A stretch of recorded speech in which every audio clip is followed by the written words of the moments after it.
Boa noite. Agora eu irei apresentar o nosso projeto final para a matéria. Antes de começarmos, eu gostaria de mostrar qual é o processo para que o projeto possa funcionar caso ele venha a ser implementado por futuras turmas. Antes de mais nada, é necessário que a Raspberry de vocês tenham instalados um sistema operacional e depois o OpenPLC. Ele é disponível em diversas versões, ele pode ser instalado no Windows, Linux e em Raspberries. E aqui a gente está com a distribuição da Raspberry. Como que funciona para você fazer a instalação dele? Primeiro você passa o arquivo para sua Rasp. Uma vez que o arquivo esteja na sua Rasp, você pode acessá-lo e ir para o caminho de onde está o install. Uma vez no install, se você der esse comando, ele não vai instalar diretamente, ele vai pedir para você escolher qual é a distribuição que você quer instalar. No nosso caso, a gente deu esse comando com RPI para fazer a instalação num sistema operacional da Raspberry, e a partir daí você vai estar pronto para rodar o seu OpenPLC. Só que tem um detalhe, outro requisito é que você tenha o WiredMP no seu sistema operacional Raspberry também. É ele que faz toda a arquitetura do OpenPLC e o programa funcionar direito para abrir o web server. Aqui, como eu já tenho instalado, eu não vou instalar, né? Vou voltar. E agora a gente pode ver qual é o status do nosso web server. Se você conseguiu completar a instalação sem nenhum erro, você pode colocar esse comando que está aparecendo aqui agora, e a mensagem de retorno vai ser algo semelhante a isso. Um de vocês pode não estar aparecendo Enable. Isso quer dizer que pelo menos o preset ou o service vai estar Enable, e isso quer dizer que você conseguiu instalar. Se um dos outros não tiver, um dos dois não tiver, quer dizer que você vai precisar reiniciar a sua Rasp para ela fazer a iniciação do web server quando ela iniciar novamente. Então você pode dar um sudo shutdown, um restart, que ela vai, assim que iniciar novamente, iniciar o web server. Tá bom, iniciei o web server. Como que ele é? Agora a gente vai ver em outro dispositivo a visão de dentro do web server. Aqui no web server, essa é a página inicial. Quando vocês entrarem não vai estar assim, vocês vão ter que fazer login. A senha é OpenPLC, e uma vez que vocês fizerem login, você vai cair na página de dashboard.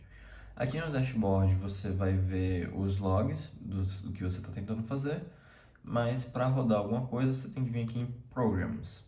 Uma vez aqui você pode escolher qual que é a versão que você quer. A gente está aqui no projeto final. Você vem, na verdade, quando você tiver aqui não vai ter nada, você tem que escolher um arquivo e selecionar qual que você quer fazer o upload. Uma vez que você selecionou, você faz o upload por aqui. Você bota o nome do arquivo, alguma descrição e faz o upload. Aqui vamos botar outro teste. Estava no teclado errado. E isso vai fazer o OpenPLC Runtime compilar o seu programa. Isso leva um tempo porque ele faz a compilação via... Depende se você estiver usando a internet ou o Wi-Fi. Ele faz a compilação diretamente no seu Raspberry. Então pode levar mais tempo do que você esteja acostumado caso você esteja usando pelo computador.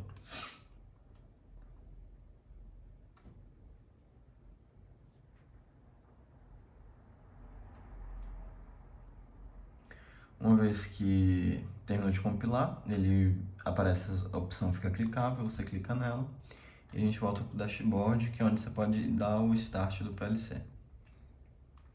Aqui ele mostra que o status está funcionando, a gente desce e ele dá o log básico. Mas como que a gente faz um programa PLC, né? Porque a gente tem que dar um upload de um file. Então, para você fazer o upload do file, você usa o OpenPLC Editor e aqui você faz toda a configuração do seu esquema. Para nossa situação, a gente decidiu usar o Open Industry Project e ele faz comunicação via... Uma das opções de comunicação que a gente escolheu foi a comunicação via Modbus. Essa comunicação, eles fazem a passagem das variáveis não pela localização direta. Eles usam uma biblioteca que mascara as variáveis e depois traduz internamente para qual que é a localização delas, ou virtualmente, que é o nosso caso no nosso OpenPLC Runtime, ou até mesmo fisicamente. Então, o upcode, assim, a tag, isso, o nome que eles usam no Open Industry, a tag, é da seguinte maneira: CO para as entradas que você quer dar write e os MX, que são os registradores com hold. Para você colocar que você queira associar alguma variável dentro do Open Industry, você tem que colocar ele como HR, de Holding Register. E o número aqui do lado quer dizer o endereço físico de verdade. Não de verdade, porque a gente está fazendo a simulação. Então a gente pega o último dígito, coloca. Se aqui fosse, por exemplo, o 1.5, a gente colocaria 15 aqui. E um detalhe que demorou bastante para a gente descobrir é que o Open Industry ele não implementou todos os tipos de variável, ele só dá suporte às CO e às HR. Então, se você tentar usar um digital input ou uma variável discreta, o seu projeto não vai funcionar e você vai sofrer bastante tentando descobrir o que está acontecendo de errado. Mas agora vamos explicar um pouco do nosso código. O que a gente está fazendo aqui? A gente tem basicamente, como eu falei, infelizmente a gente não pode mudar os nomes porque faz parte da biblioteca e do processamento interno do Open Industry. Ele precisa que os nomes das variáveis sejam iguais ao que você coloca para ele conseguir fazer essa tradução. Mas basicamente aqui a gente tem um contador que ele vai contar o número de caixas que estão entrando e quando ele chegar ao limite que a gente estabeleceu, ele vai fazer com que outro box spawner, que é que faz as caixas aparecerem, ligue e assim o ciclo vai continuando. E aqui embaixo a gente tem um diffuse sensor que faz a captura de passagem de itens e uma vez que o item passa por ele vira true e a gente aciona o nosso braço mecânico que empurra as caixas. A gente faz uma separação das caixas com base no seu tamanho. E eu já mostrei como que está a página aqui. A gente pode vir para o setor de monitoramento. Aqui, depois de compilar, você vai ter acesso a todas as suas variáveis. E como eu falei, para você fazer ligação com o Open Industry, você precisa usar esse código aqui para essas tags. Tem que ser essas tags para fazer a comunicação. Agora aqui no Open Industry, eu vou dar uma mostrada como que a gente faz essa configuração. Você clicando na página do main e olhando para o lado direito, você vai ver o inspetor. Aqui no inspetor você consegue escolher o tipo de conexão, você vai escolher o Modbus TCP e você tem que colocar o seu endereço seguido da porta no mesmo gateway. Um erro muito comum e que não existe muita documentação sobre é que o gateway fica junto do IP e não separado aqui no path, o que pode causar alguma confusão e até mesmo fazer com que pessoas achem que não é possível fazer essa conexão. Já o PLC Type, muitos funcionam, alguns têm mais bugs que outros, e o mais estável que a gente encontrou foi o CLS 500. E é com essa configuração que a gente fez a nossa simulação. Adiantando, a nossa simulação acabou não funcionando 100%. A gente encontrou diversos problemas técnicos, mas essa foi a versão e que a gente fez com bastante esforço e dedicação para mostrar e, quem sabe, dar continuidade nas outras turmas, né? Tem bastante espaço para melhorias serem feitas. Então, como que funciona? A movimentação, você pode usar o WSD e controlar a câmera com o botão direito do mouse. E você pode arrastar componentes aqui que você consegue controlar e editar a cena.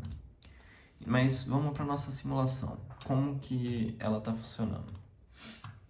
Aqui vai ficar um pouco apertado, mas eu queria mostrar ela em duas etapas. A primeira etapa vai ser aqui no runtime para mostrar que o nosso código OpenPLC ou o nosso código PLC está funcionando apropriadamente. Como eu falei, a gente tem um sensor que, uma vez que vire true, ele vai aumentar o número do contador. Ele só aumenta uma vez, não fica aumentando aqui, porque a gente fez o tratamento para fazer um pulso. A gente fez o pulso manualmente, então você pode ligar, ele só vai aumentar uma vez, que é a onda de subida, e quando chegar em 3, ele vai ativar o outro spawner das caixas. E você apaga, ele só vai apagar quando você fizer o set reset. Esse é o set e o reset é aqui. Então, quando a gente apertar em true, ele vai apagar. Muito bem. Então, quando o contador chegar em 3 caixas, 1, 2, 3, a outra caixa nasce. E para você apagar, o envio do dado do reset foi atualizado o script. A gente fez um script especial para que ele envie que a caixa foi spawnada, e só depois disso ele faz o retorno do reset, que aí apaga. A gente fez isso porque quando a gente estava tentando fazer com um pulso também para ligar e desligar o segundo spawner, estava sendo mais rápido do que as taxas de atualização.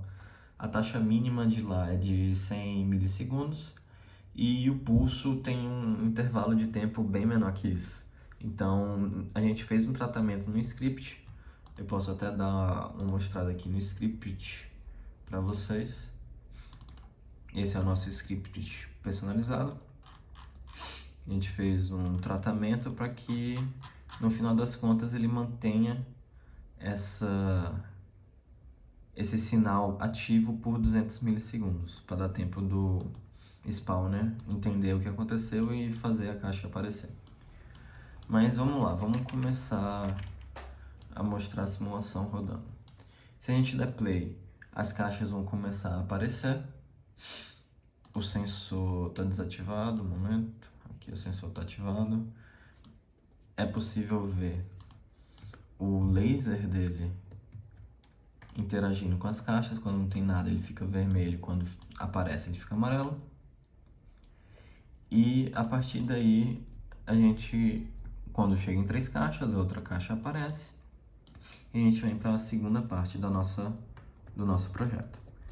Aqui na segunda parte, como que as coisas funcionam? A gente teve que fazer uma adaptação, porque como ele tem limitações de qual tipo de variável o OpenIndustry aceita, a gente não consegue utilizar todas para fazer um controle preciso quanto a gente cria com as caixas. Aqui a gente colocou esse outro spawner para ele fazer a simulação de caixas de diferentes tamanhos. Aqui você consegue fazer o controle dos tamanhos das caixas.